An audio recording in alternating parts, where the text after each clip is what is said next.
Welcome back to New World Next Week. I'm James Corbett of CorbettReport.com. And I am James Evan Pilato of MediaMonarchy.com. It was a hard-fought issue, but the regime ultimately got its way.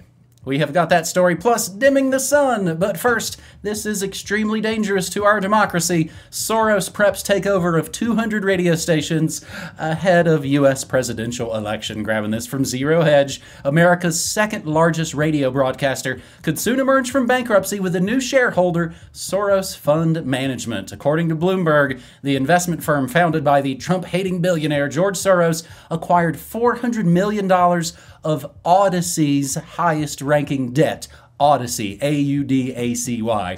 The decision by our existing and new debt holders to become equity holders in Odyssey represents a significant vote of confidence in our company and the future of the radio and audio business, Odyssey wrote in a statement. Odyssey owns 235 radio stations in 48 media markets all across the U.S. and is the second largest radio broadcaster behind iHeartMedia, the artist formerly known as Clear Channel, but they knew you hated that name, so they changed out that birdcage liner. Under Odyssey's bankruptcy plan, existing shareholders would be wiped out and high-ranking creditors would be repaid with stock in the restructured company. Their proposal, of course, requires bankruptcy court approval, Bloomberg noted. An insider familiar with the matter who identified as a Republican expressed grave concerns that Soros might be acquiring the stake to sway public opinion, and they could stop the sentence right there, but don't. Ahead of the 2024 presidential election, that according to the New York Post. This is scary, the source said. Another source explained to the Post that Soros' stake equals about 40% of the company's senior debt, although not a majority, and could yield effective control of the broadcaster when it emerges from bankruptcy.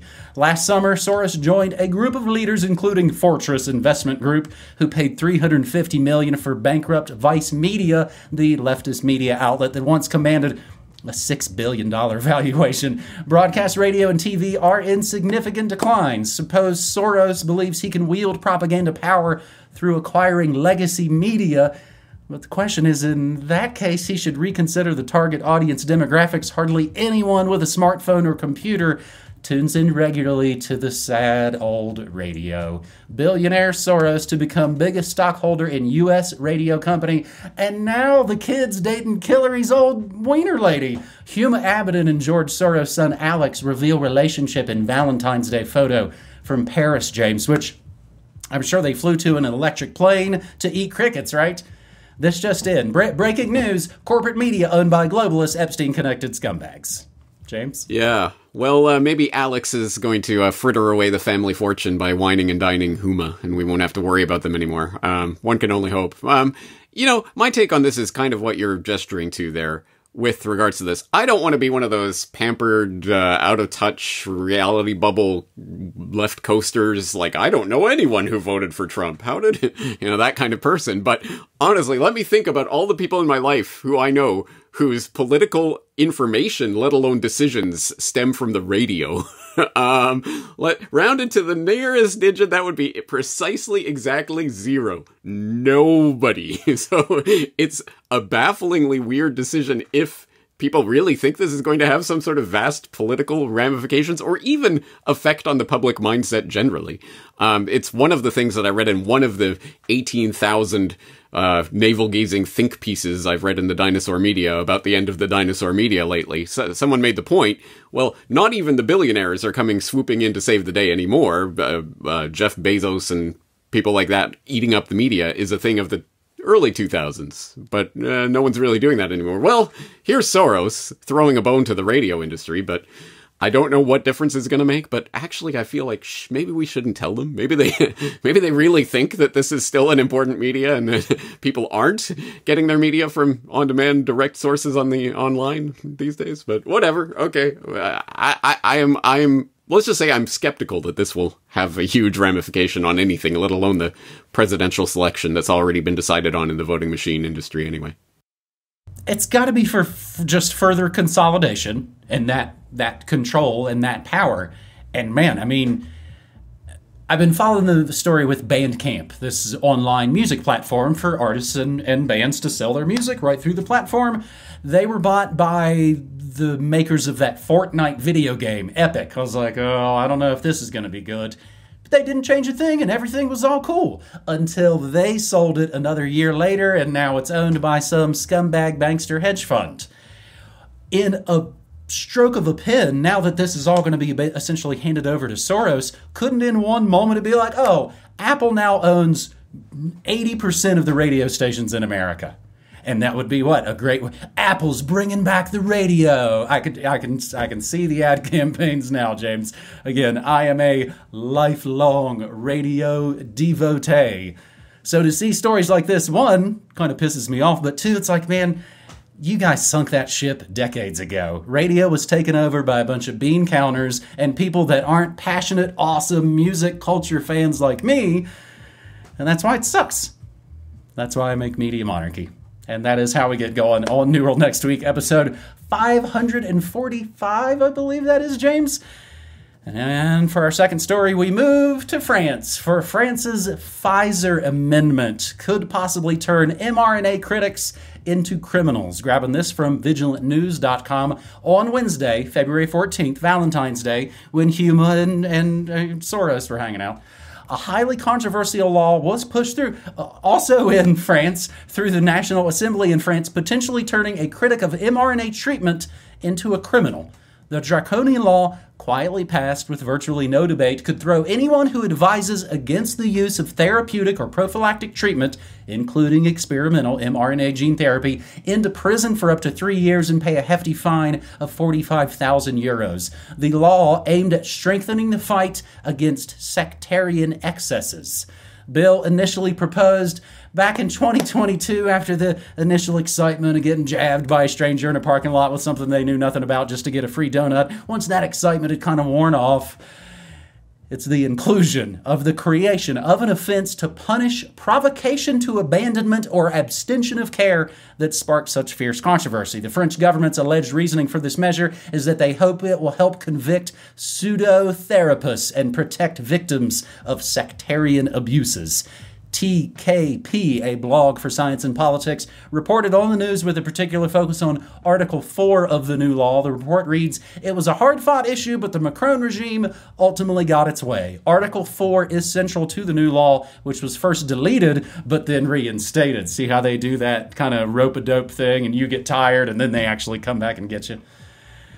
This creates a new criminal offense and criminalizes the, quote, request to stop or refrain from therapeutic or prophylactic medical treatment, as well as the request to use practices that are presented as therapeutic or prophylactic. This means that any resistance to mRNA treatment and other corporate medical methods, we might call that Rockefeller medicine here, can be criminalized in the future. In other surrender monkey news, James, Sarkozy gets 6 months for illegal campaign funding. That's the former president of France. And France just signed a security pact with Biden's neo-Nazis in Ukraine. They pledge up to 3 billion euros in additional military aid. James, what is sectarian abuse? Yeah, good question. It sounds like what the occultists in the various statist political sects are doing to us every day, but I guess we'll find out what it means in French law very shortly. And let me thank you, James, for digging up this particular version of this story, because this story crossed my news feeds in a number of different ways from a number of different sources over the past week. But none of them, and I mean none of them, had an actual link to the law itself. They wouldn't even name the law or anything tangible to give context so I could actually look it up and read it for myself.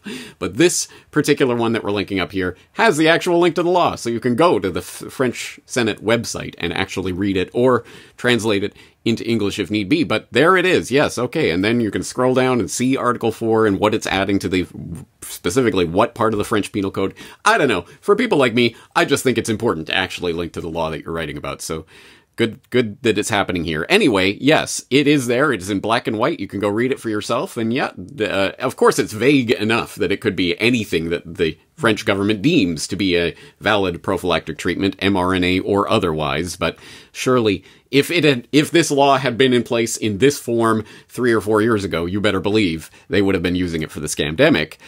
Interestingly enough, You know, this does raise the question. Do you think they're going to go after those dastardly scientists who just published in the journal Vaccine just a couple of days ago, COVID-19 vaccines and adverse events of special interest, a multinational global vaccine data network cohort study of 99 million vaccinated individuals, which represents the largest COVID vaccine study yet? And what's the conclusion of that one again? Oh, that's right. This multi-country analysis confirmed pre-established safety signals for myocarditis, pericarditis, Guillain-Barré syndrome, and cerebral venous sinus thrombosis. Other potential safety signals that require further investigation were identified. Well, okay, no Sherlock. We already knew that. But hey, at any rate, it is there in black and white in this study that just got published in one of the largest journals related to this field. So is the French Senate going to go after those rabble-rousers, those sectarian, partisan, whatever they're calling them, abusers? Or perhaps that's not part of the game plan. Anyway, I will let people decide that. I'll put the link for that in the show notes so people can go and read through that study if they're interested. But I think there are parts that they're going to start letting out because you cannot contain what has just happened over the past couple of years. So they're going to let it out through little controlled steam valve sort of releases like this and hope nobody notices that, oh yeah, by the way, we just upended entire society, rewrote laws, broke laws, did all of this carnage to people, put people out of work, all of this nonsense for, oh, by the way, yeah, as it turns out, yeah, you guys were right. It is actually harmful. But anyway, moving on. I don't know what to say. Obviously, if you're not outraged by this, you don't have a pulse. But anyway, it's all there in black and white. They hope people will focus more on the news of Aaron Rodgers going hiking with RFK Jr. I saw that on the sidebar of news, James. The law is vague enough so that we can all go nuts on it. And they can go, you crazy conspiracy theorists, we never said anything about this. You all jumped to a bunch of conclusions and said, oh, it's all about COVID. And maybe we did, and maybe they're right, and of course we're right as well. James, our third and final story here on This New World Next Week, episode 545. Scientists resort to once unthinkable solutions to cool the planet. I guess these once unthinkable solutions, they're things they've already been doing in secret for years, I think, James. Dumping chemicals into the ocean, spraying salt water into the clouds, injecting reflective particles into the sky. Scientists are resorting to once unthinkable techniques to cool the planet because global efforts to check greenhouse gas emissions are failing for some reason. These geoengineering approaches were once considered taboo by scientists and regulators who feared that tinkering with the environment could have unintended consequences, but now researchers are receiving taxpayer funds and private investments to get out of the lab and test these methods outdoors, overhead, right here in northern New Mexico, spraying all over the place. The shift reflects growing concern that efforts to reduce greenhouse gas emissions aren't moving fast enough to prevent the destructive effects of heat waves, storms, and floods made worse by climate change. Geoengineering isn't a substitute for reducing emissions, according to scientists and business leaders involved in the project. I followed the science and I found the business leaders. Rather, it is a way to slow climate warming in the next few years while buying time to switch to carbon-free economy in the long term. We are the carbon they want to reduce. In Israel, a startup called Stardust Solutions has begun testing a system to disperse a cloud of tiny reflective particles about 60,000 feet in the altitude, reflecting sunlight away from the Earth to cool the atmosphere in a concept known as solar radiation management, or SRM, satanic ritual meddling, I think.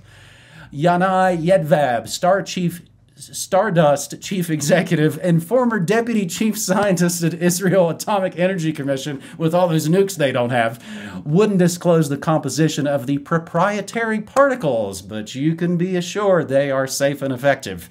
In related eugenics-obsessed news, Bill Gates' dark dream of blocking sunlight is about to be realized. That's a good one from leohoman.com. Again, everything that we talk about is always included down in the links. Scientists plan to begin pumping chemicals into the sky over the next few weeks and months from several countries around the globe, notably the U.S. and Israel, and poor Australia. The idea, promoted by Gates and Soros involves pumping man-made white clouds containing chalk dust and other chemicals into the atmosphere to reflect sunlight away from the Earth's surface. Blocking the sun's light would allegedly lower the planet's temperature enough to reverse global warming. Never mind that fruit trees and vegetables require this sunlight in order to grow and produce food for the humans and animals and everything else. Not to mention sunlight, of course, a primary source of vitamin D, which is really good for human immunity, which they're not a big fan of. Gates, a known eugenicist, goes around giving talks about how we need to reduce the global population. His dad was a big wig at Planned Parenthood. Likely sees these dark possibilities as exciting side effects of the nefarious sunblocking plan. Soros is excited about it too. He says the tech will help prevent, what are we saying? Oh, ice from melting in Greenland, which will totally drown us all. How ironic.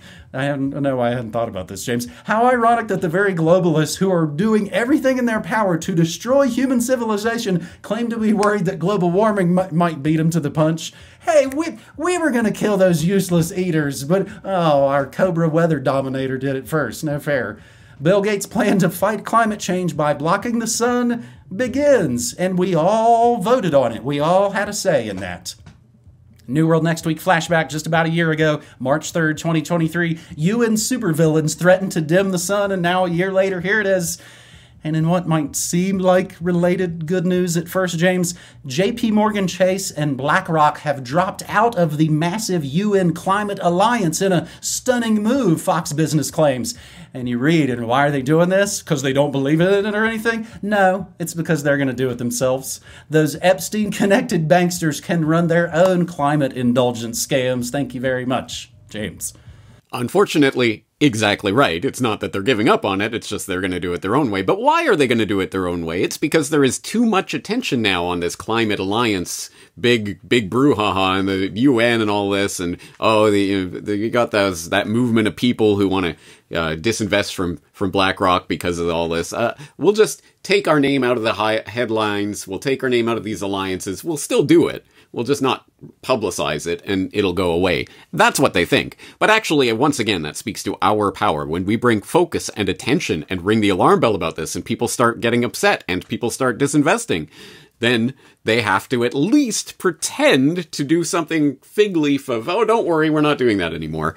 Even if they are still, of course, doing it behind the scenes. So we will continue to ring the alarm bell about that. But about the whole blocking the sunlight thing, my only concern about this type of story is that it is going to become the new cloud seeding story. Because as I've pointed out before, every single time you ever read about cloud seeding in the media, they are going to talk about this brand new, incredible, fresh, hot off the shelves, you've never heard about this before technology, as if it hasn't been around for a century by this point, and everyone knows about it, but they always introduce it as if it's some brand new thing. It's bizarre once you start to see that.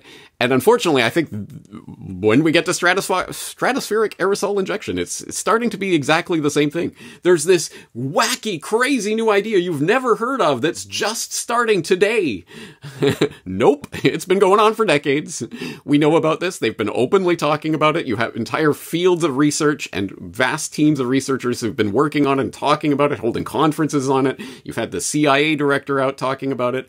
I've been covering it on the Corbett Report for decades. You've been covering it on Media Monarchy for decades. We have tons and tons and tons and tons of information and research on this, but every single time, it's just starting today, guys. No, it's an ongoing thing. In fact, just 1 year ago, you might remember the Magic Words edition of Solutions Watch, where I said, hey, so stratospheric aerosol injection, here are the words you can use to access this decades of research that's been going on.